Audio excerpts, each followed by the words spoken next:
Okay, we're going to take another look at Our Earth, Our Home by Kyle Fisher, but we're going to focus on some different things. We're going to focus on main idea and details. And the main idea is the big idea that the author has. And the details kind of give us the how, the what, the when, the why, the where, those kinds of things. They support that big idea. We're also going to take a look at cause and effect. Cause and effect. Now, cause is why something happens, and effect is what happens. So the cause is the why, and the effect is the what. We're also going to be taking a look at an author's genre knowledge. So authors have to understand the genre that they're writing in, such as informational text like this one, to make their writing clear. They present facts and illustrations that give information about a subject that's easy to understand. We're also going to be looking at this author's use of imperative sentences, another kind of sentence. Now, imperative sentences give a command. Imperative sentences give a command. Imperative sentences end with a period. And on this story, the author uses imperative sentences to tell the reader to do something. So an imperative sentence is a command. It tells you something to do.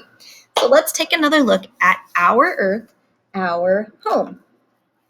All right, people live in all kinds of homes. Some people use available materials to make their houses. Some houses are made of wood and brick. Others are made of mud and grass. Our homes keep us safe, warm, and dry. All right, so here's the author's use of informational text. All right. They present factual information that's very clear, and he also provided some illustrations to help us understand those things because he said that some are made of wood, some are made of brick, some are made of mud, and he shows us examples of those. So that he really knows how to write an informational text. Our houses may look different, but we all have one big home to share, and that home is called Earth.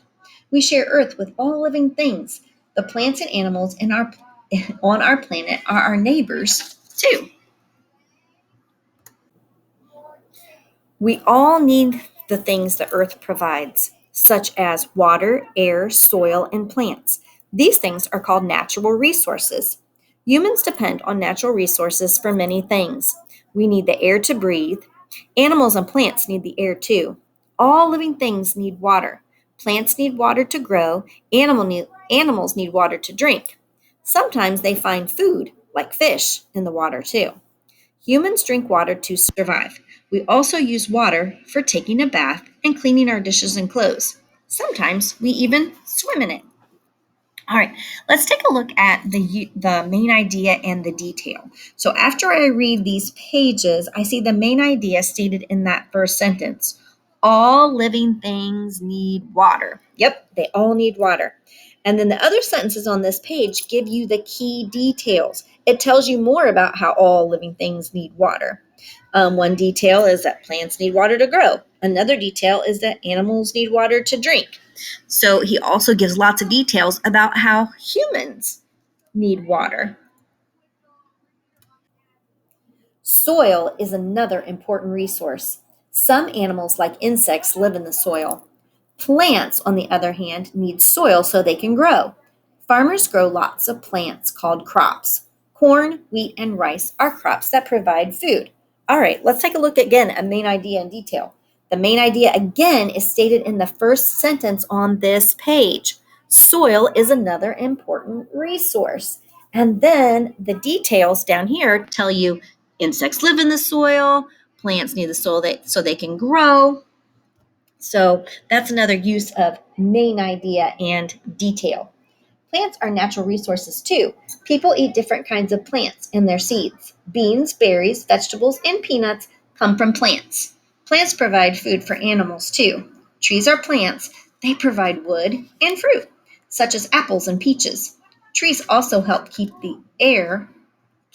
help clean the air on Earth. All right, turn the page here. Sometimes we forget to take care of our earth and its resources, and sometimes we waste things we use. Trash belongs in a waste can, not on the ground. Trash can be harmful to soil and water. It can also hurt some animals. Other harmful things also get dumped into our oceans, streams, and lakes. This makes the water polluted or dirty. Polluted water is not good to drink. It also harms the creatures living in the water. All right, this is a good time to take a look at cause and effect. So, as we read about the harmful things that happen to the earth, we look at the cause of that harm as well as the effect.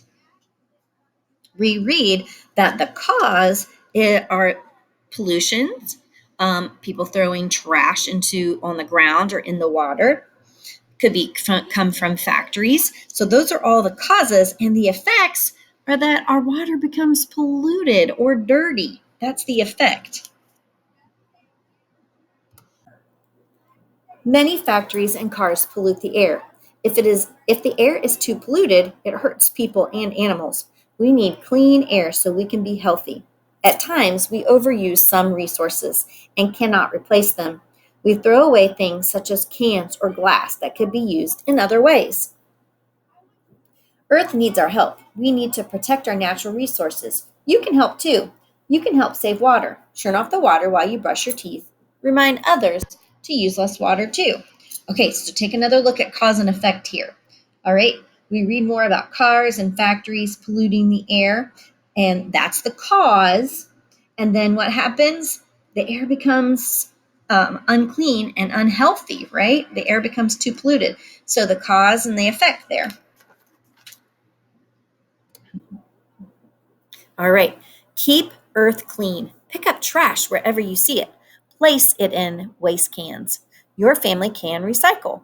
Put cans, glass, and paper in special bins. Those items can be remade into new things. Then buy items that have been recycled. All right. Now, this is where the imperative sentences are.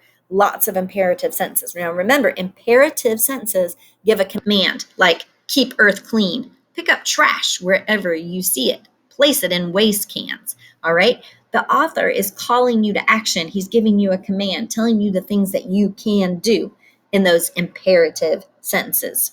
We all live on earth together. It is the one home we all share. Humans can help Earth by taking care of its natural resources. We can make it a cleaner, better place to live. All right, we need to look at the rest of the vocabulary for this selection. And the first one is the word save.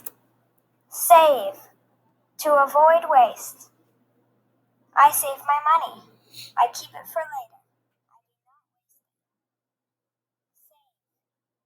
All right, to save means to avoid waste. Let's see how it's used here. You can save water. So you avoid wasting water when you brush your teeth by turning the water off and not letting it run as you're brushing. So when you save something, you avoid waste. All right, let's take a look at this word too. It's the word less, and we've used that word in math before, so you're probably familiar with the word less. Less. A smaller amount. The left bucket weighs less. The higher bucket weighs less. All right, less means a smaller amount. Remind others to use less water too. Remind others to use a smaller amount of water too. Okay, one more. There it is. This is our last vocabulary word. Recycle. To send away some items to a place that makes them into new things. My class will recycle. The bottles and cans will be made into something different. Recycle. All right, so recycle means to send away some items to a place that makes them into new things. So I know in the city of Lima, we all have recycling bins that we use. We put the things that can be reused into them, and they're made into something new when you recycle.